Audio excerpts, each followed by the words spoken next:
Hello friends, user define फंक्शनના છઠ્ઠા lecture storage class એના વિશે આપણે ડિટેલમાં આજે વાત કરવાની છે. સ્ટોરેજ ક્લાસ શીખવાથી તમને ફંક્શનમાં અને વેરિયેબલ્સમાં ઘણી સારી પકડ આવી જશે. તમને ક્લેરિટી આવી જશે કે વેરિયેબલ એકચ્યુઅલી ક્યાં ક્યાં યુઝ થઈ શકે, ક્યાં ન થઈ શકે અને કેમ ન થઈ શકે. એ બધું સ્ટોરેજ ક્લાસ પર ડિપેન્ડ હોય છે. એટલા માટે સ્ટોરેજ ક્લાસ એકચ્યુઅલી શું હોય, એ કન્સેપ્ટ શું છે, એના વિશે વાત કરવાની છે. તો વેરિયેબલ જે હોય કોઈ પણ સી લેંગ્વેજની અંદર આપણે જાણીએ છીએ કે વેરિયેબલ એકચ્યુઅલી શું હોય છે. વેરિયેબલ એક મેમરીનો એક ભાગ છે. મેમરી લોકેશન જે 1 byte 2 byte 4 byte 8 byte depends on variable data type, કે આપણે એ વેરિયેબલ ક્યાં ડિક્લેર કર્યો છે અને એ વેરિયેબલ ક્યાં સુધી એ વેલ્યુ રાખી મૂકશે અને પ્રોગ્રામ પતી ગયા પછી વેરિયેબલનું શું થાય છે. તો તમને જણાવી દઉં કે પ્રોગ્રામ જ્યારે એક્ઝિક્યુટ થવાનું શરૂ થાય ત્યારે કમ્પાઇલ ટાઈમ વેરિયેબલ ક્રિએટ થતા હોય છે. એટલે કે ટેમ્પરરી આપણને મેમરી મળતી હોય છે.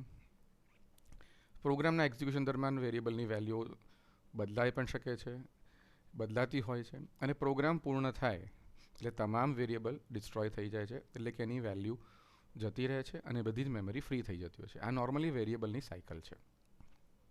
પણ પ્રોગ્રામના એક્ઝિક્યુશન દરમિયાન આપણે મલ્ટીફંક્શન પ્રોગ્રામ કરતા હોઈએ, ઘણા બધા પ્રોગ્રામનું કામ કરતા હોઈએ, ત્યારે વેરિયેબલની વેલ્યુ શું થાય, ક્યાં ઉપયોગમાં આવે, ક્યાં ન આવે, એ બધી જે વાત કરવાની છે આપણે જોઈશું. રાઈટ. તો વેરિયેબલની વેલ્યુ ક્યાં સુધી રહે છે એના સ્ટોરેજ ક્લાસ ઉપર ડિપેન્ડન્ટ છે. તો સ્ટોરેજ ક્લાસ 4 પ્રકારના છે સી લેંગ્વેજની અંદર. રાઈટ. શું છે? Each variable here it's data type and also storage class. અત્યાર સુધી આપણે જે પ્રોગ્રામ કરીએ એમાં સ્ટોરેજ ક્લાસ શબ્દ ક્યાંય વાપર્યો નથી, કારણ કે બાય ડિફોલ્ટ જે સ્ટોરેજ ક્લાસ એપ્લાય થતો હતો એ થઈ જાય છે એટલા માટે. રાઈટ. હવે જોઈશું એ શું છે. રાઈટ. તો કયા કયા છે? Automatic variable, external variable, static variable અને રજિસ્ટર વેરિયેબલ. આ જે ઓટોમેટિક વેરિયેબલ છે એને લોકલ વેરિયેબલ પણ કહેવાય છે, અને એક્સટર્નલ વેરિયેબલ છે એને ગ્લોબલ વેરિયેબલ પણ કહેવાય છે. આગળ ડિટેલમાં જોઈએ આપણે. હવે જ્યારે સ્ટોરેજ ક્લાસ પિક્ચરમાં આવે ત્યારે સ્કોપ અને લાઈફ આવે જ. રાઈટ. તો સ્કોપ અને લાઈફ શું છે સમજીએ અને કેવી રીતે કામ કરે છે. મિત્રો, એક એક્ઝામ્પલ આપવાનું કે વેરિયેબલ એક એવી વસ્તુ છે કે જેમ આપણે ટ્રેનમાં ટિકિટ લઈએ તો પર્ટિક્યુલર એ ટાઈમ પૂરતો 2 કલાક 3 કલાક કે 5 કલાકની જર્ની માટે એ સીટ નંબર તમને એલોકેટ કરવામાં આવે છે. એટલે એ સીટ નંબર વેરિયેબલ છે ને તમે એની વેલ્યુ છો. જ્યાં સુધી તમે તમારી જર્ની ચાલુ રહેશે ત્યાં સુધી એની પર તમારો હક છે. તમે જેવા તમારી જર્ની પૂરી થશે એટલે તમે એ સીટ છોડી દેશો એટલે એ વેરિયેબલ ડિસ્ટ્રોય થઈ જાય અને સીટ ફ્રી થઈ જાય છે. તો તમે જ્યાં સુધી વેરિયેબલની વેલ્યુ તરીકે છો ત્યાં સુધી સીટ તમારી ગણાય છે. ત્યાર પછી એ સીટ ફ્રી થઈ જાય છે. તો એ જ રીતે એવું કહી શકાય કે એ વેરિયેબલની કે એ સીટની લાઈફ 4 કલાક હતી, એનો સ્કોપ કેટલો હતો કે એ ટ્રેનમાં તમે બેસી શકો એટલો. તો એ બધી વસ્તુ આપણે અહીંયા જોઈએ કે સ્કોપ અને લાઈફ વેરિયેબલમાં શું હોય છે. તો પહેલી વસ્તુ જોઈએ કે સ્કોપ. તો સ્કોપનો બેઝિક મતલબ એવું થાય છે કે એ ફંક્શન જ્યાં ડિક્લેર થાય, કે જે બ્લોકમાં ડિક્લેર થાય, એ ક્યાં યુઝ થઈ શકે, ક્યાં એ એક્ટિવ હોય અને ક્યાં એ કામમાં લાગી શકે. Like the scope of a variable determines over what region, કયા ભાગમાં પ્રોગ્રામના કે એ એકચ્યુઅલી અવેલેબલ હોય. તમને હવે આ વસ્તુનો ખ્યાલ આવશે કે ક્યાં ઉપયોગમાં આવે ને ક્યાં ન આવે, એ હવે ખ્યાલ આવશે. વિવિધ એક્ઝામ્પલ જોઈશું આપણે. એટલે અને લાઈફ. તો કે લાઈફ ઓફ અ વેરિયેબલ શું છે? તો કે એ સમય છે, ડ્યુરેશન ઓફ ટાઈમ, કે જ્યાં એ વેરિયેબલ હોય મતલબ એ વેરિયેબલ એક્ઝિસ્ટ હોય અને મેમરી મળેલી હોય, અને મેમરી હોય તો વેલ્યુ હોય. જો વેરિયેબલ સ્ટોર થાય તો મેમરી અને વેલ્યુ હોવાની નથી. એટલે આ શું છે એ સારી રીતે આપણે એક્ઝામ્પલથી સમજશું. આ 4 સ્ટોરેજ ક્લાસમાં ક્યાં કયો ફરક છે અને એ કેવી રીતે કામ કરે છે. સૌથી પહેલું લોકલ વેરિયેબલ. તો મિત્રો, તમને સૌથી પહેલી મહત્ત્વની વાત એ જણાવી દઉં કે અત્યાર સુધી જેટલા પણ વેરિયેબલ આપણે ફંક્શનમાં ડિક્લેર કર્યા છીએ અને વાપર્યા છીએ એ તમામે તમામ આ સ્ટોરેજ ક્લાસના હતા, એટલે કે લોકલ વેરિયેબલ હતા. એટલે આપણે એને ઉપયોગ કર્યો છે પણ આપણને ખ્યાલ નથી કે એ લોકલ વેરિયેબલ છે. ચાલો એક જોઈએ શું છે કે ભાઈ variable declare inside a function or inside a block. તમને કહેશો કે આ બ્લોક શું છે? મિત્રો, આપણે અત્યાર સુધી બ્લોકનો એવો કંઈ ખાસ ઉપયોગ નથી કર્યો, પણ એક જ ફંક્શનની અંદર ઇફ, ફોર લૂપ કે સ્વિચ કેસ સિવાય પણ તમે જો ખાલી સ્ટાર્ટિંગ કલી બ્રેકેટ અને ક્લોઝિંગ કલી બ્રેકેટ મૂકો તો એક સ્ટાર્ટિંગ ને ક્લોઝિંગ કલી બ્રેકેટની અંદર પણ 2 સેક્શન પડે છે, ડિક્લેરેશન સેક્શન અને એક્ઝિક્યુશન સેક્શન, જેનો આપણે નોર્મલી ઉપયોગ નથી કરતા હોતા. એટલે એની બહુ ડિટેલમાં અત્યારે ચર્ચા નહીં કરીએ. પણ સમજવા માટે છે કે જો કર્લી બ્રેકેટની વચ્ચે વેરિયેબલ ડિક્લેર થયો હોય તો એ કર્લી બ્રેકેટની વચ્ચે જ એનો ઉપયોગ થઈ શકે. એટલે મારી દ્રષ્ટિએ હું એક નામ આપું છું કે જીના યહાં મરના યહાં વેરિયેબલ. જે ફંક્શનમાં ડિક્લેર થયો એ ફંક્શન જ્યાં સુધી એક્ટિવ હશે ત્યાં સુધી એ ફંક્શનમાં એ કામ કરશે, પછી એનું કામ પૂર્ણ થઈ જશે. રાઈટ. ઇટ ઇઝ ક્રિએટેડ એટલે કે એને વેરિયેબલને મેમરી મળે છે. ક્રિએટેડ મતલબ when the function is called and destroyed. એ ડિસ્ટ્રોય થઈ જાય મતલબ એની મેમરી ફ્રી થઈ જાય ઓટોમેટિકલી. રે તમારે કશું કરવાનું રહેતું જ નથી, automatically. Van the function is exit મતલબ એ ફંક્શનનું કામ જ્યારે પૂર્ણ થઈ જાય ત્યારે એ વેરિયેબલ અને એની સાથે જેટલા પણ વેરિયેબલ હોય લાઈક ફોર્મલ આર્ગ્યુમેન્ટ્સ કે અંદર લોકલ વેરિયેબલ છે બધા જ ડિસ્ટ્રોય થઈ ગયા હતા. સો એટલા માટે ઓટોમેટિક વેરિયેબલ છે એટલે ઓટોમેટિકલી ડિલીટ થાય છે, ડિસ્ટ્રોય થાય છે, એટલે એને ઓટોમેટિક વેરિયેબલ નામ આપવામાં આવ્યું છે. રાઈટ. સો આને શું કહેવાય છે? લોકલ અથવા પ્રાઇવેટ વેરિયેબલ પણ કહેવામાં આવે છે. તો તમને શબ્દનો અર્થ ખબર છે. પ્રાઇવેટ મતલબ એ ફંક્શન પૂરતું લિમિટેડ, બીજો કોઈ ફંક્શન એનો ઉપયોગમાં લઈ શકે નહીં. રાઈટ. તો જ્યાં એ ડિક્લેર થયો છે ત્યાં જ કામમાં થઈ શકે. ઘણીવાર એને લોકલ વેરિયેબલ અને ઇન્ટરનલ વેરિયેબલ પણ કહેવામાં આવે છે. આનાથી વિપરીત એક્સટર્નલ વેરિયેબલ જ્યારે ભણશું તો એક્સટર્નલ વેરિયેબલ શું હશે જોઈશું. બરાબર. રાઈટ. હવે મેઇન વસ્તુ છે by default a variable declare inside a function without any storage class is automatic variable. એટલે મેં તમને પહેલાં જ કીધું અત્યાર સુધી જેટલા પણ વેરિયેબલ યુઝ કર્યા બધા જ ઓટોમેટિક વેરિયેબલ હતા, એટલે કે લોકલ વેરિયેબલ હતા. જેમ કે ઇન્ટીજર નમ, ઇન્ટીજર આઈ, સમ ઇક્વલ 0 CHC, આ બધા જ વેરિયેબલ અત્યાર સુધી આપણે પ્રોગ્રામમાં આ રીતે યુઝ કરેલા જ છે. તો આ બધાને જો આપણે દેખાડવું હોય કોઈને કે ઓટોમેટિક વેરિયેબલ છે તો તમે આ રીતે એને ડિક્લેર કરી શકો છો ઓટો કીવર્ડનો ઉપયોગ કરીને. નથી કરતા તો ઓટોમેટિકલી એ લોકલ વેરિયેબલ ગણાય છે. એટલે કોઈ જાતનું નવું કામ નથી થતું આમાં, પણ આપણને ખ્યાલ આવે કે ઓટો કીવર્ડ લખવાથી એને કોઈ જ ફરક પડતો નથી. અને એવું નથી કે ઇન્ટીજર કેરેક્ટર કોઈને પણ બનાવી શકાય. ઓટો અનસાઇન્ડ લોંગ ઇન્ટીજર બનાવી શકાય છે, એવું કોઈ પ્રોબ્લેમ નથી. કે ભાઈ ઓટો ફ્લોટ પણ બનાવી શકાય છે. Right. So here auto keyword is use to declare automatic variable explicitly. Explicitly એટલે આપણે બતાવીએ છીએ, દર્શાવીએ છીએ અહીંયા. બાકી ઇમ્પ્લિસિટલી કે તમે ના કહો તો ઓટોમેટિકલી એ ઓટો વેરિયેબલ લોકલ વેરિયેબલ જ ગણાય છે. એક એક્ઝામ્પલ જોઈએ છે. મિત્રો જુઓ અહીંયા ખૂબ જ શાંતિથી જુઓ. પહેલું એક્ઝામ્પલ છે, તમને ખ્યાલ આવશે કે આપણે જાણીએ છીએ સૌથી પહેલાં એ સમજવાની વસ્તુ છે કે વોઇડ મેઇન ફંક્શન છે. વોઇડ મેઇન ફંક્શનનું એક્ઝિક્યુશન થાય અને એક્ઝિક્યુશન પૂર્ણ થાય એટલે પ્રોગ્રામ પૂરો થાય. પણ એ દરમિયાન તમે અહીંયા જોઈ શકો છો કે વોઇડ મેનની પહેલી લાઈન નમ એક્ઝિક્યુટ થાય છે ત્યારે મેં ફોર લૂપની અંદર fun નામનું ફંક્શન 4 વખત કોલ કર્યું છે. રાઈટ. એટલે એવું કહી શકાય કે આ ફન એ 4 વખત ક્રિએટ થાય છે અને 4 વખત ડિસ્ટ્રોય થાય છે.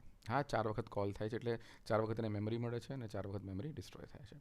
રાઈટ. વોઇડ મેનને મેમરી એક જ વખત મળે છે કારણ કે પ્રોગ્રામનું execution starts from main and ends from main. એટલે પ્રોગ્રામ જ્યારે અહીંયાથી કામ પૂરું કરીને બધું જ કામ પૂરું કરીને જ્યારે અહીંયા આવે ત્યારે એનું કામ પૂરું થાય છે, એનું એક્ઝિક્યુશન પૂરું થાય છે, બધા જ વેરિયેબલ ડિસ્ટ્રોય થાય છે. પણ અહીંયા જે વેરિયેબલ નમ લખેલું છે નમ 10 એ વેરિયેબલ 4 વખત બને છે અને 4 વખત ડિસ્ટ્રોય થાય છે. હવે મહત્વની વાત આમાં એવી છે કે તમે જોઈ શકો છો કે નમ વેરિયેબલ છે એ અહીંયા પણ બનાવ્યો છે અને અહીંયા પણ બનાવ્યો છે. તો આ બંને વચ્ચે કોઈ રિલેશન છે? ના, સહેજ પણ નહીં. કારણ તમને પહેલાં જ કહ્યું કે ઇન્ટરનલ વેરિયેબલ, લોકલ વેરિયેબલ જે બને છે એનું સ્કોપ, એની લાઈફ આ કર્લી બ્રેકેટની વચ્ચે. એ જ રીતે આ જે નમ બન્યો એની સ્કોપ અને લાઈફ આ કર્લી બ્રેકેટની વચ્ચે જ રહે છે. એટલે બંનેની અંદર નમ છે પણ કોઈ પણ જાતનું કન્ફ્યુઝન કર્યા વગર કમ્પાઇલરને કે તમને થયા વગર તમે સમજી શકો નમની વેલ્યુ અહીંયા 1 2 3 4 થશે અને દર વખતે નમની વેલ્યુ અહીંયા બનશે, ડિસ્ટ્રોય થશે, બીજી વખત બનશે, બીજી વખત ડિસ્ટ્રોય થશે, ત્રીજી વખત બનશે, ત્રીજી વખત ડિસ્ટ્રોય થશે અને ચોથી વખત બનીએ ચોથી વખત ડિસ્ટ્રોય થશે. 4 વખત હેલો પ્રિન્ટ કરશે. રાઈટ.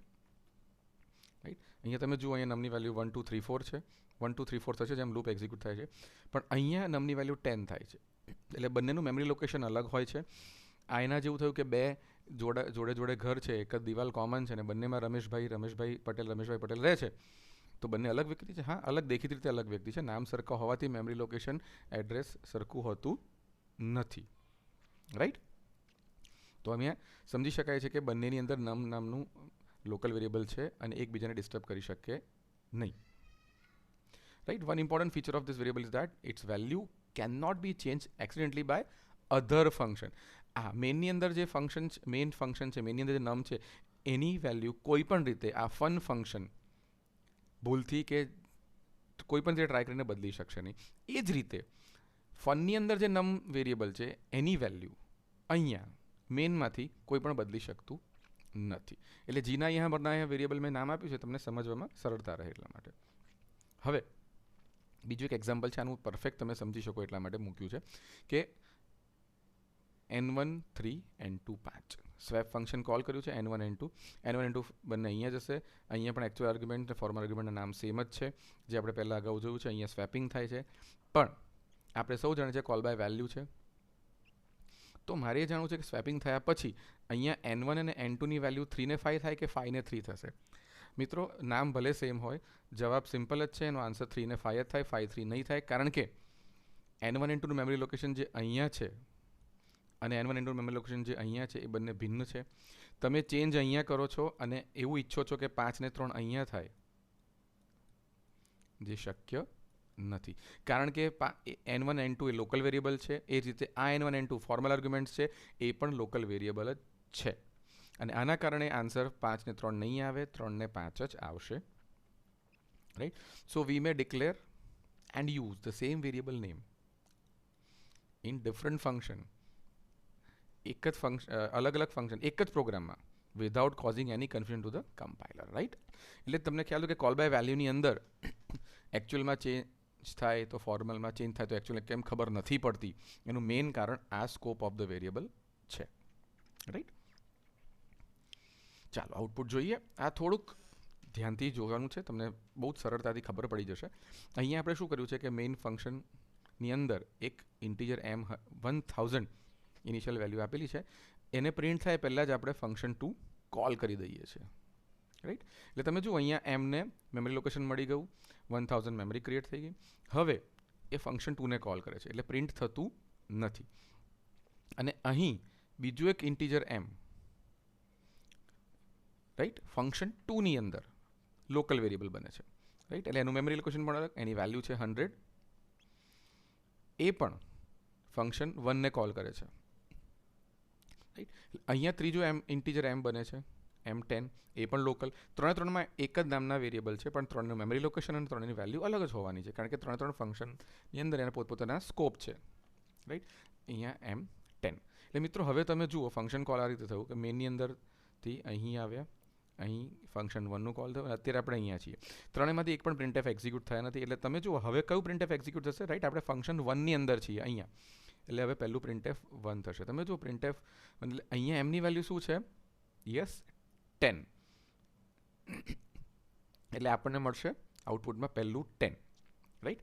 આ ફંક્શન જેવું કામ પૂરું થશે એટલે ફંક્શન 1નો કોલ પૂરો થયો, એટલે હવે ફંક્શન 2નું પ્રિન્ટએફ ફંક્શન કોલ થશે. રાઈટ? અને એની અંદર લોકલ વેરિયેબલ કોણ છે? m100. રાઈટ? તો આઉટપુટમાં શું આવશે ફ્રેન્ડ્સ? 100. અને આ જેવું કામ પૂર્ણ થશે એટલે ફંક્શન કોલ પૂરું થયા બાદ ફંક્શન 2નું કામ પતી ગયા પછી વોઇડ મેનનું પ્રિન્ટ m થશે અને એ છે 1000. રાઈટ મિત્રો? એટલે એક જ વેરિયેબલ છે એવું નથી માનવાનું. તમારે અહીંયા ત્રણ વેરિયેબલ છે, ત્રણ અલગ અલગ છે, ત્રણેના નામ ભલે સેમ હોય તો પણ, કારણ કે દરેકનો સ્કોપ અને life limited to the function છે. રાઈટ? એટલે તમે સમજી શકો છો કે આ લોકલ વેરિયેબલ કહેવાશે. બીજી વસ્તુ ખૂબ જ મહત્વનો ગ્લોબલ વેરિયેબલ. અને ગ્લોબલ વેરિયેબલ શું છે ખૂબ શાંતિથી સમજવાનું છે. આનો આપણે અત્યાર સુધીમાં એક પણ વાર ઉપયોગ કર્યો નથી, એટલે તમને સમજવામાં પણ મજા આવશે. A variable which has both scope and life throughout the entire program is known as global variable અથવા એક્સટર્નલ વેરિયેબલ. રાઈટ? આગળ જો સ્કોપ અને લાઈફ બંને લિમિટેડ ટુ ધ ફંક્શન છે, જ્યારે અહીંયા શું છે? બંનેમાં ખૂબ જ વધારો કરવામાં આવ્યો. સ્કોપ આખો પ્રોગ્રામ, લાઈફ આખો પ્રોગ્રામ. આખો પ્રોગ્રામ મતલબ end of main. Means friends એમાં કન્ફ્યુઝન ના કરતા કે આખો પ્રોગ્રામ એટલે શું. આખો પ્રોગ્રામ મતલબ મેક્સિમમ પ્રોગ્રામ મેઇન ફંક્શન પૂરું થાય ત્યાં સુધી એક્ઝિક્યુટ થતો હોય છે. હા, જે લોકલ વેરિયેબલ મેઇનની અંદર હોય એનો આપમેળે સ્કોપ એન્ડ ઓફ પ્રોગ્રામ થઈ જાય તો એને ગ્લોબલ વેરિયેબલ નહીં કહેવાય. એ ખાલી સમજવા માટે છે કે મેઇન ફંક્શન પોતે એન્ડ ઓફ પ્રોગ્રામ ગણાય છે, એટલા માટે મેઇનમાં ડિક્લેર થયેલો local variable A end of function સુધી રહે છે, પણ એને ગ્લોબલ વેરિયેબલ ના કહી શકાય. રાઈટ, એટલે એમાં કોઈ કન્ફ્યુઝન ના કરતા. સો લાઈક અનલાઇક લોકલ વેરિયેબલની જેમ નહીં, એના સિવાય global variable can be access by any function in the program. Example સાથે સમજશો એટલે તમને પરફેક્ટલી ખ્યાલ આવશે. પણ ટૂંકમાં ફ્રેન્ડ્સ, આ આપણે કહી શકીએ કે આ જાહેર બાગ બગીચા જેવું છે. કોઈ પણ વ્યક્તિ બગીચામાં જઈ શકે છે. સરકારી મિલકત છે એના જેવું કામ છે કે જાહેર બસનો ઉપયોગ કોઈ પણ વ્યક્તિ કરી શકે છે, જાહેર ટ્રેનનો ઉપયોગ કોઈ પણ વ્યક્તિ કરી શકે છે. રાઈટ, કોઈના ઘરમાં જ આપણે ના ઘૂસી શકીએ કારણ કે લોકલ વેરિયેબલ છે, પણ આપણે ગાર્ડનમાં જઈ શકીએ છીએ. રાઈટ, તો લોકલ વેરિયેબલની સામે ગ્લોબલ વેરિયેબલનો સ્કોપ કેવો છે? આખા પ્રોગ્રામમાં કોઈ પણ ફંક્શન એને ડાયરેક્ટલી ઉપયોગમાં લઈ શકે છે વિધાઉટ એની પ્રોબ્લેમ. એની અસર શું થાય છે એ આપણે જોવાની છે. રાઈટ, એટલા માટે એ કોઈનો એનો સ્કોપ, એની લાઈફ, એન્ડ ઓફ પ્રોગ્રામ છે એ કોઈના માટે લોકલ વેરિયેબલ નથી. એટલે એને બધા જ ફંક્શનની બહાર, outside of all function declare કરવામાં આવે છે. આનું ખાસ ધ્યાન રાખશો. અને મહત્વની વાત એ છે, શાંતિથી જોજો મિત્રો, એક્ઝામ્પલની અંદર તમે જુઓ આ બે variable integer len equal to 1, integer CNT, આ બંનેને આપણે બધા જ ફંક્શનની બહાર, મેઇન, ફંક્શન 1, વોઇડ, ફંક્શન 2, બધાની ઉપર ડિક્લેર કરેલો છે. એવું કહી શકાય કે હેશ ડિફાઇન પછી જે ગ્લોબલ ડિક્લેરેશન ચોથું સેક્શન હોય છે, સીના સ્ટ્રક્ચર જો તમને યાદ હોય 6ની અંદર, તો આ ચોથું છે એ ગ્લોબલ ડિક્લેરેશન સેક્શન છે. તો અહીંયા એવું કહી શકાય કે તમને જો યાદ હોય તો કોઈ પણ ફંક્શનનું જે ડિક્લેરેશન છે, પ્રોટોટાઇપ, એ આપણે અહીંયા જ કરીએ છીએ. તો એ પણ ગ્લોબલ ડિક્લેરેશન ગણાય છે ફંક્શન માટે પણ. રાઈટ, તો એ રીતે અહીંયા ગ્લોબલ વેરિયેબલ ડિક્લેર કર્યો છે len equal to 1 CNT. Right, તો આ બંને લેન અને CNT એ આ ત્રણ ફંક્શનની અંદર સીધા જ ઉપયોગમાં આવી શકે છે. અહીં તમે લેન ઇક્વલ ટુ 50, અહીં len equal to len plus 20, len plus plus કંઈ પણ લખી શકો છો અને એની વેલ્યુને એક્સેસ કરી શકે છે. પણ એ ખાસ ધ્યાન રાખવાનું છે કે અહીં લેન 1 છે તો દરેકને લેન 1 મળે જરૂરી નથી. કઈ સિક્વન્સમાં આવીને કયું ફંક્શન એની વેલ્યુ બદલે છે, તો જે છેલ્લી વેલ્યુ હશે એક જ વેલ્યુ હશે, મેમરી લોકેશન તો એક જ રહેવાનું છે, એ છેલ્લી વેલ્યુ જે તે ફંક્શનને મળશે. Right, so here len and CNT are variable available to use all the 3 functions. Right, હવે બીજી એક વસ્તુ જોવાની છે કે તમે જોઈ શકો છો કે ઇન્ટીજર કાઉન્ટ મેં અહીંયા ડિક્લેર કર્યું છે, જે ગ્લોબલ વેરિયેબલ છે, એને કાઉન્ટ 5, તો આ કાઉન્ટ 5ની જ વેલ્યુને બદલશે. પણ બીજું એક યુઝર ડિફાઇન ફંક્શન બનાવ્યું અને એ ફંક્શનની અંદર આપણે ઇન્ટીજર કાઉન્ટ નામનો વેરિયેબલ બનાવી શકીએ. હા, બનાવી શકીએ. તો એ વેરિયેબલ કયો ગણાશે? તો એ વેરિયેબલ ઓફિશિયલી લોકલ જ ગણાશે. અને એ જ્યારે count equal to count plus 2 કરવા જશે ત્યારે એ ફરજિયાતપણે આ જ લોકલ વેરિયેબલને યુઝ કરી શકશે. તમે ઈચ્છો તો પણ ગ્લોબલ વેરિયેબલનો આ ફંક્શનની અંદર ઉપયોગ કરી શકશો નહીં. અને જો તમે કરવા ઈચ્છતા હોય તો તમારે આ વેરિયેબલનું નામ બદલી નાખવું પડશે. એને બીજું કોઈ નામ આપીને તમે કરી શકશો, કારણ કે બે સેમ નામના વેરિયેબલ, એક ગ્લોબલ અને એક લોકલ, એક જ ફંક્શનમાં એકસાથે ઉપયોગમાં આવી શકશે નહીં. અને જો વાપરવું હોય તો આગળ બીજો એક રસ્તો છે જે તમને બતાવીશ, તમને થોડો ખ્યાલ આવશે. પણ એ રસ્તો ન વાપરવા સલાહ આપવામાં આવે છે. Okay, right. If local and global variable have same name, the local will have precedence over the global. એટલે કે પહેલું લોકલ વેરિયેબલનું ધ્યાનમાં આવે છે, ગ્લોબલનું નહીં. એટલે કે ગ્લોબલનો પ્રેસિડન્સ ઓછો છે, પાછળ છે, પહેલાં લોકલનો આવે in the function where it is declared. Right, એટલા માટે ઇન શોર્ટ કહેવાનું મતલબ કે લોકલ વેરિયેબલ હોય ત્યાં સુધી ગ્લોબલ વેરિયેબલ એક્સેસ કરવા મળે નહીં ફંક્શનની ડેફિનેશનની અંદર. બરાબર છે? ચાલો હવે આને સોલ્વ કરીએ. ખૂબ જ સરળ, શાંતિથી વિચારીને કરજો. ખાલી તમને આ પ્રોગ્રામ સોલ્વ કરવા માટે એક ખાસ એનો પોઈન્ટ જણાવી દઉં, જે મેં અહીંયા લખેલો છે પણ પછી બતાવીશ કે બાય ડિફોલ્ટ ગ્લોબલ વેરિયેબલ હોય છે, અહીંયા ઇન્ટીજર m લખેલું છે, એ જે ગ્લોબલ વેરિયેબલ છે એ 0ને ઇનિશિયલાઇઝ થાય છે. લોકલ વેરિયેબલ હોય તો જંક વેલ્યુ હોય છે, પણ ગ્લોબલ વેરિયેબલ હોય એ ઓટોમેટિકલી યસ ઇનિશિયલાઇઝ ટુ 0 થઈ જાય છે. એટલે ઇન કેસ તમે જો અહીંયા પ્રિન્ટએફ લખો, અહીં પ્રિન્ટએફ m ડાયરેક્ટલી, રાઈટ, તો એ 0 પ્રિન્ટ કરશે કોઈ પણ તકલીફ વગર. તમે કમ્પ્યુટર પર ચેક કરી શકો છો. અહીં મેં પ્રિન્ટએફ નથી લખ્યું, સીધું લખ્યું છે m ઇક્વલ ટુ 10, એટલે કે આ ગ્લોબલ વેરિયેબલને m10 વેલ્યુ આપી છે અને પછી આ પ્રિન્ટએફ એક્ઝિક્યુટ થશે એટલે 10 આવશે. આગળ વધીએ. 3 ફંક્શન બનાવ્યા છે. Integer function 1 m equal to m+5, integer function 2 integer m equal to 1 return m, integer function m equal to m plus 50. મિત્રો શાંતિથી આને ઓબ્ઝર્વ કરો તો આઉટપુટ શું આવી શકે તમે જોઈ શકો છો. જણાવશો આઉટપુટ શું આવશે? સમજીએ આઉટપુટ શું છે.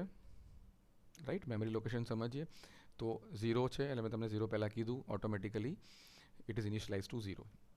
રાઈટ, હવે 10 કેમ થયું? કારણ કે આ સ્ટેટમેન્ટ એક્ઝિક્યુટ થવાના કારણે એની વેલ્યુ 10 થશે. રાઈટ, હવે 10 વેલ્યુ થશે અને પ્રિન્ટ એફ આવશે એટલે 10 આઉટપુટમાં આવશે. અહીં જે ફંક્શન કોલ છે એમાં લખ્યું જ છે ફંક્શન 1. ફંક્શન 1 જ્યારે એક્ઝિક્યુટ થશે ત્યારે m equal to m plus 5 એટલે કે એ અહીં ગ્લોબલ વેરિયેબલને જ એક્સેસ કરી રહ્યું છે. એટલે ગ્લોબલ વેરિયેબલની હાલની વેલ્યુ શું છે? 0 નથી. હવે અહીં એ 10 છે એટલે 10 વત્તા 5 આવશે એટલે એની વેલ્યુ 15 હશે. રાઈટ, ત્યારબાદ જે આ ફંક્શન કોલ થયો એની અંદર આ લોકલ વેરિયેબલ મેં કમેન્ટ લખેલી છે. લોકલ વેરિયેબલ એટલે કે નવો વેરિયેબલ m નામનો જ બનશે અને નવું મેમરી લોકેશન આવશે. એની અંદર m ઇક્વલ ટુ 1 ઇનિશિયલાઇઝ થશે જે આને કોઈપણ રીતે આ વેરિયેબલને સ્પર્શ કરી શકશે નહીં. રિટર્ન m કરવાથી એ એક પ્રિન્ટ કરશે કોઈપણ તકલીફ વગર. અને ફરીથી ફંક્શન 3 જ્યારે કોલ થશે ત્યારે એ અહીં તમે જોઈ શકો છો m equal to m plus 15 એટલે અહીં એ ગ્લોબલ વેરિયેબલને જ રિફર કરે છે, લોકલને નહીં. એનામાં કોઈ m નામનો લોકલ વેરિયેબલ નથી. એટલે ગ્લોબલ વેરિયેબલની જે છેલ્લી વેલ્યુ હતી 15, એ 15ની અંદર બીજા 15 ઉમેરતા ટોટલ આન્સર આવશે 30 અને એ તમે અહીંયા જોઈ શકો છો. અને એ 30 આન્સર પછી પ્રિન્ટ થશે. રાઈટ, એટલે કે આ જે એક આવ્યો એ લોકલ વેરિયેબલનો m છે, એ આને કોઈ પણ રીતે અસર કરી શકતો નથી કારણ કે બંનેના નામ સેમ છે પણ સ્કોપ લિમિટેડ છે. રાઈટ, અને જ્યાં સુધી લોકલ વેરિયેબલ એ નામનો હશે ત્યાં સુધી ગ્લોબલ વેરિયેબલને તમે ઉપયોગમાં લઈ શકશો નહીં. Clear?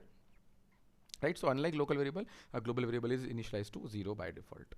Okay, important for global variable. હવે તમને એમ થાય કે એક્સટર્ન વેરિયેબલ, એક્સટર્ન શબ્દ તો આવ્યો જ નહીં. રાઈટ, તો ફ્રેન્ડ્સ શાંતિથી આ ફંક્શન જોજો. આ ફંક્શનની અંદર એરર છે, જે લાલ કલરનું સ્ટેટમેન્ટ m10 એરર બતાવે જ છે. અને એક નાનકડું પોઈન્ટ છે સમજવા જેવો છે. મેં એરર પણ નીચે લખી છે, સ્ક્રીનશોટ લઈને મૂકું છે. m is undeclared first in this function. Right, બીજું ટૂંકમાં કહેવાનો એટલો મતલબ છે કે કોઈ પણ ફંક્શનની ઉપર તમે ગ્લોબલ વેરિયેબલ ડિક્લેર કરી શકો છો અને મેં અહીંયા કર્યો છે, અહીંયા. રાઈટ, ફંક્શનની ઉપર, મેનની ઉપર નહીં, ફંક્શન 3ની ઉપર. રાઈટ, અને પ્રોગ્રામની અંદર મેં એને ઉપયોગમાં પહેલાં લઈ લીધો છે. વોઇડ મેન આપણે ખબર છે પ્રોગ્રામનું એક્ઝિક્યુશન m10થી વોઇડ મેનથી શરૂ થાય. એટલે અહીંયા m10 જે આવ્યો તો એ જ્યારે m10 m ઇક્વલ ટુ 10 લખ્યું છે એ કમ્પાઇલરને મળતું નથી. રાઈટ, કેમ? તો કે જો એ global variable is available only from the point of declaration to the end of the program. એટલે અહીંયાથી નીચે જેટલા પણ ફંક્શનો, અહીંયા તો એક જ છે, જેટલા ફંક્શન બધાને મળી શકે છે, પણ ઉપરના જે આ મેઇન અને ફંક્શન 1 છે એ બેને નહીં મળે કારણ કે એનું ડિક્લેરેશન એની પછી છે. Right, so main and function 1 cannot access m as it has been declared after main. Right, so this problem can be solved by declaring the variable with storage class extern. Right, એટલે extern keyword નો ઉપયોગ actually અહીં આવે છે. એટલે મારે મિત્રોને ખાસ એવું કે ગ્લોબલ વેરિયેબલ જેમ ઓટોમેટિક વેરિયેબલ બનાવવા માટે ઓટો કીવર્ડ યુઝ થાય. રાઈટ, તો એ રીતે ગ્લોબલ વેરિયેબલ બનાવવા માટે એક્સટર્ન કીવર્ડ ઉપયોગમાં આવતો નથી. ગ્લોબલ વેરિયેબલ તો એ બધા ફંક્શનની બહાર ડિક્લેર કરવાથી જગ્યાથી જ નક્કી થઈ જાય છે કે આ ગ્લોબલ વેરિયેબલ છે.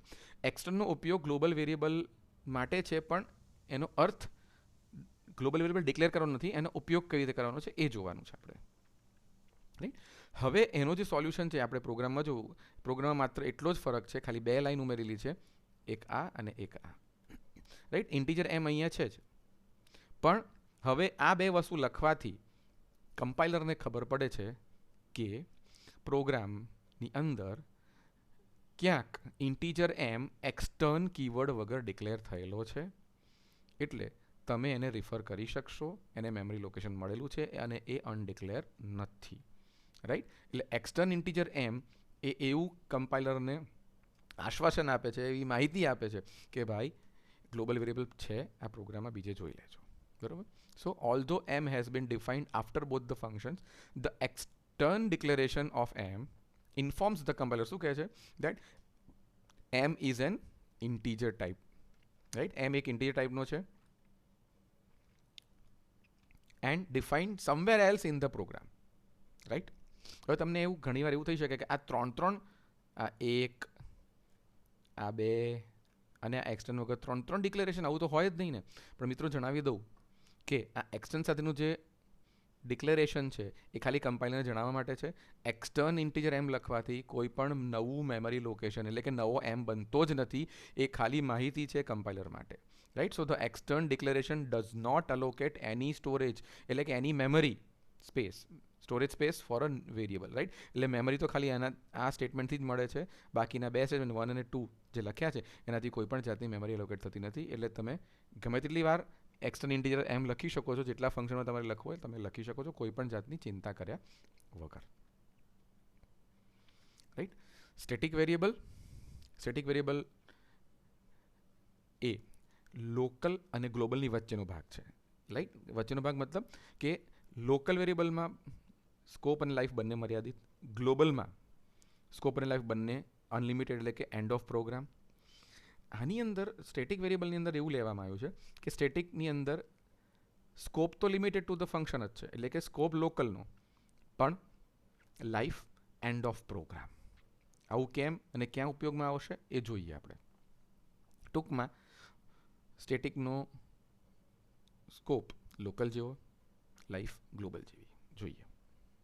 સો the value of static variable persist, એટલે પરસિસ્ટ મતલબ રહેવી, એની પાસે રહે છે until the end of program. It can be declared using static keyword. Static keyword use કરવાનો છે. ઉપયોગ શું છે આઉટપુટથી વધારે ખ્યાલ આવશે, રાઈટ. આવી રીતે ડિક્લેર કરશો static integer num float automatic નથી, તમે સ્ટેટિક લખશો તો જ થશે. Integer num static float length so and so. So the scope of static variable extend, મેં તમને કીધું એક્સટેન્ડ કર્યું, વધારવામાં આવ્યો up to end of the function in which it is defined. કે end of the function, right. એટલે scope તો એટલો જ છે કે ફંક્શન જેટલું, but it remains in existence ક્યાં સુધી જીવતો રહે throughout the end of the program. Okay. So it can be used, હવે આનો ઉપયોગ ક્યાં, આવું ફંક્શનની જરૂર ક્યાં પડે. So it can be use to retain values between function calls. આપણે જોયું કે એક ફંક્શન ડિક્લેર થઈ જાય, ફંક્શન ઓવર થઈ જાય, પછી ફરી ફંક્શન કોલ કરો, ફરી જીવે, ફરી મરે, ફરી પણ આપણે એવું કરવું છે કે એક ફંક્શન ઉપયોગમાં બંધ થઈ જાય, એનો ફંક્શન ડિલીટ થઈ જાય, ફંક્શનનો યુઝ પતી જાય, તો પણ એની અંદર જે વેરિયેબલ રહ્યો છે એ વેલ્યુ સાચવી રાખે, એ ડિલીટ ન થાય એટલા માટે, right. So for example it can be used to count the number of calls made to the function. એટલે આ એવું કંઈક કાઉન્ટર જેવું બનાવી શકાય કે પર્ટિક્યુલર ફંક્શનને કેટલી વાર કોલ કર્યું. ફંક્શનની અંદર તો કશું હોય જ નહીં, બધું ડિલીટ થઈ જાય, પણ આ સ્ટેટિક વેરિયેબલ એને બનાવવાથી એ ફંક્શન ભલે પૂરું થઈ જાય પણ એની અંદર એ વેરિયેબલ જીવતું રહે છે. અને જીવતું રહે મતલબ એને મેમરી મળે છે, અને મેમરી અંદર હોય તો વેલ્યુ હોય છે. એટલે પરફેક્ટ એક્ઝામ્પલ તમને આપું એટલે તમને ખ્યાલ આવશે.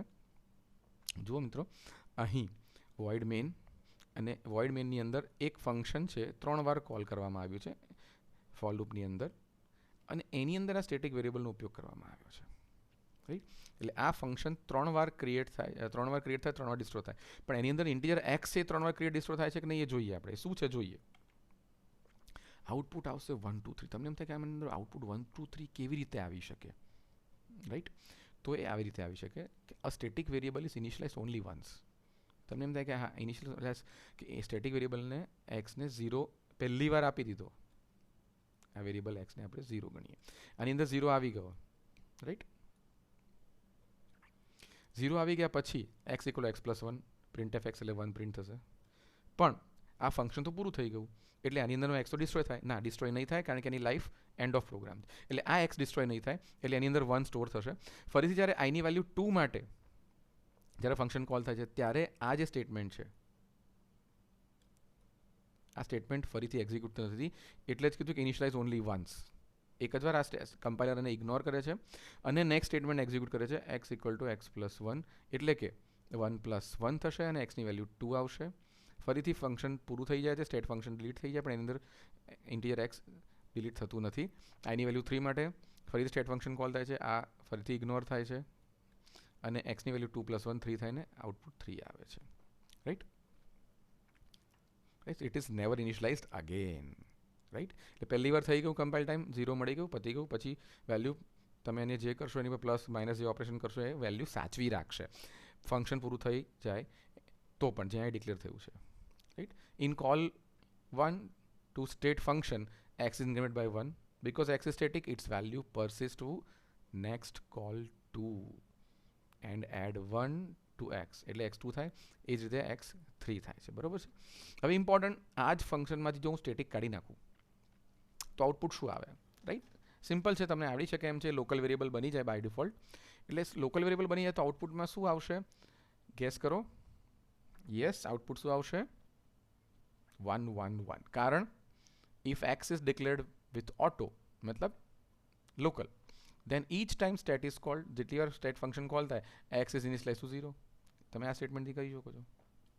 when the function terminates, function પૂરું થાય, its value 1 is lost. એટલે વેલ્યુ જતી રહે, આ 1 પ્રિન્ટ થઈ જાય, પૂરું થઈ જાય. અહીંયા પાછો આઈની વેલ્યુ 2 માટે તમે જ્યારે ફરીથી ફંક્શન કોલ કરો ત્યારે આ ફરીથી ઇનિશિયલાઇઝ થાય, ફરીથી મેમરી લો. એકચ્યુઅલી એક્સ જ ફરી બને, એક્સ જ પેલામાં ડિસ્ટ્રોય થઈ જાય, જ્યારે આમાં એક્સ ડિસ્ટ્રોય થતો નહોતો, રાઈટ? એટલે this is the static variable, આ એનું મુખ્ય કામ છે. ચોથું છે રજિસ્ટર વેરિયેબલ. આ રજિસ્ટર વેરિયેબલનો ઉપયોગ બહુ જબરજસ્ત થતો નથી હોતો, કારણ કે આ સ્પીડ વધારવા માટે ઉપયોગમાં આવે છે. આગળના વેરિયેબલ જેવો કોમ્પ્લિકેટેડ કે થતું ઉપયોગ નથી. શું છે, તમે જોઈએ કે તમને ખ્યાલ છે કે તમે જે વસ્તુ વારંવાર ઉપયોગમાં લેતા હો એ વસ્તુ તમે આગળ રાખો કે ખૂબ અંદર રાખો, જે બહુ કિંમતી ન હોય, તો તમે વારંવાર એ વસ્તુ જે ઉપયોગમાં લેતી હોય તમે હાથ વગી આગળ આંખની સામે આવી તો જલ્દી ઉપયોગમાં આવી રીતે રાખી શકતા હો છો. તો એ જ રીતે આપણે જોઈએ છે કે કોઈ પણ વેરિયેબલ હોય, લાઈક ફોર લૂપનું જે ઉપયોગમાં આવતો વેરિયેબલ છે, for loop i equal to 1, i less than 1000, i plus plus. તમને શું ખબર છે કે 100 વખત 1000 વખત 999 વખત 999 ટાઈમ્સ આ વેરિયેબલનો ઉપયોગ થવાનો છે. તો આ વેરિયેબલનો ઉપયોગ આટલી બધી વખત થાય છે તો દર વખતે એને મેમરીમાં લેવા જવું પડે. એના બદલે એના સિવાય કોઈ નજીકની વ્યવસ્થા છે જ્યાંથી વારે વારે એને ઉપયોગમાં કરો તો તરત મળી શકે, તો એ વ્યવસ્થા અહીંયા આવે છે. અહીંયા શબ્દ એક લખ્યો છે કે મશીન્સ રજિસ્ટર. મશીન્સ રજિસ્ટર મિત્રો તમને બહુ ટેકનિકલી ટેન્શન કરવા જેવું નથી કે આ શું હોય છે, પણ કહેવાનું મતલબ એટલો કે રેમમાં જેમ નોર્મલ વેરિયેબલ રેમમાં સ્ટોર થાય છે થોડાક દૂર હોય, એના બદલે માઇક્રોપ્રોસેસર કે પ્રોસેસર તમે જે યુઝ કરો છો એ પ્રોસેસરની અંદર ખૂબ જ ઓછા પ્રમાણમાં રજિસ્ટર્સ આવેલા. રજિસ્ટર એ મેમરી જ છે, પણ એ મશીનની એટલે કે માઇક્રોપ્રોસેસરની અંદર આવેલા છે, એટલે માટે એને રજિસ્ટર કહેવામાં આવે છે. એ મેમરી જ છે. ટૂંકમાં એવું કહી શકાય કે બહુ મોટો હોલ છે અને બહુ મોટા હોલની અંદર ખાલી પહેલી એક લાઈન વીઆઈપી ગેસ્ટ માટે છે.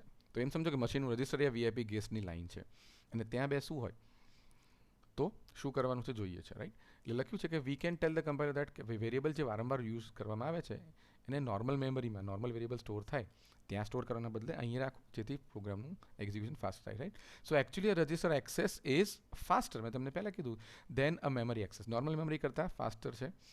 So keeping the frequently used variables, દાખલા તરીકે લૂપ કંટ્રોલ વેરિયેબલ, જે મેં તમને એક્ઝામ્પલ આપ્યું એ આઈની value in the register will lead to the faster program execution, right? Like લખવાનું એક જ છે રજિસ્ટર, REGISTR. મિત્રો યાદ રાખજો, આ રેઝિસ્ટન્સ નથી, RESISTNC નથી. રજિસ્ટર એટલે સાચવીને લખજો, REGISTR, રજિસ્ટર ઇન્ટીજર i,